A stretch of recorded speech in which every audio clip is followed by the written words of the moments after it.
Hi guys, this is Ricky Whitaker and I'll be reading on Numbers 5 with you today. Just to give you a bit of an overview, the unclean to be removed out of the camp, restitution enjoyed, hallowed through things belong to the priest, the trial of jealousy.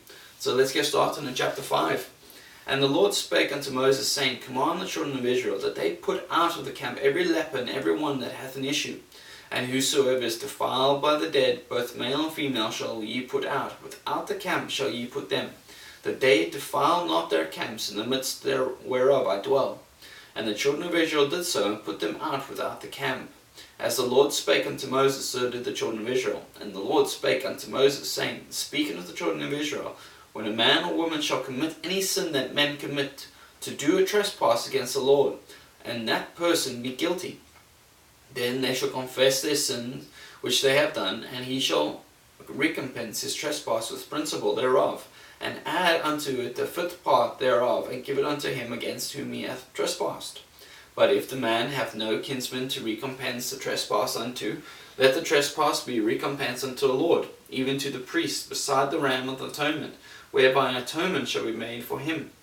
And every offering of all the holy things of the children of Israel, which they bring unto the priest, shall be his. And every man's hallowed thing shall be his. Whatsoever any man giveth the priest, it shall be his. And the Lord spake unto Moses, saying, Speak unto the children of Israel, and say unto them, If any man's wife go aside, and commit trespass against him, and a man lie with her carnally, and it be hid from the eyes of her husband, and be kept close, and she be defiled, and there be no witnesses against her, neither she be taken with the manner. And the spirit of jealousy come upon him, and he be jealous of his wife, and she be defiled.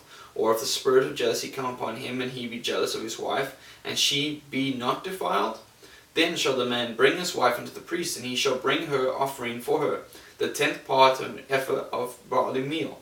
He shall pour no oil upon it, nor put frankincense thereon, for it is an offering of jealousy, an offering of memorial, bringing iniquity to remembrance. And the priest shall bring her near, and set her before the Lord. And the priest shall take holy water in an earthen vessel, and of the dust that is in the floor of the tabernacle the priest shall take, and put it into the water. The priest shall set the woman before the Lord, and uncover the woman's head, and put the offering of memorial in her hands, which is the jealousy offering. And the priest shall have in his hand the bitter water that causes the curse. And the priest shall charge her by an oath, and say unto the woman, If no man have lain with thee, and if thou hast not gone aside to uncleanness with another instead of thy husband, be thou free from this bitter water that causes the curse. But if thou hast gone aside to another instead of thy husband, and if thou be defiled, and some man have lain with thee beside thy husband, then the priest shall charge the woman with an oath of cursing. And the priest shall say unto the woman, The Lord make thee a curse and an oath among thy people, when the Lord doth make thy thigh to rot, and thy belly to swell.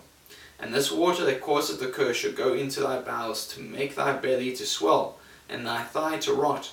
And the woman shall say, Amen, Amen. And the priest shall write these curses in a book, and he shall blot them out with the bitter water. And he shall cause the woman to drink the bitter water that causes the curse, and the water that causes the curse shall enter into her and become bitter. Then the priest shall take the jealousy offering out of the woman's hand, and shall wave the offering before the Lord, and offer it upon the altar. And the priest shall take an handful of the offering, even the memorial thereof, and burn it upon the altar, and afterward shall cause the woman to drink the water. And when he hath made her to drink the water, then it shall come to pass, that if she be defiled, and have done trespass against her husband, that the water that causes the curse shall enter into her, and become bitter, and her belly shall swell, and her thigh shall rot, and the woman shall be a curse among her people. And if the woman be not defiled, but be clean, then she shall be free, and shall conceive seed. This is the law of jealousy, when a wife goeth aside to another instead of her husband, and is defiled. Or when the spirit of jealousy cometh upon him, and he be jealous over his wife, and shall set the woman before the Lord, and the priest shall execute upon all this law. Then shall the man be guiltless from iniquity, and this woman shall bear her iniquity. That was Numbers 5.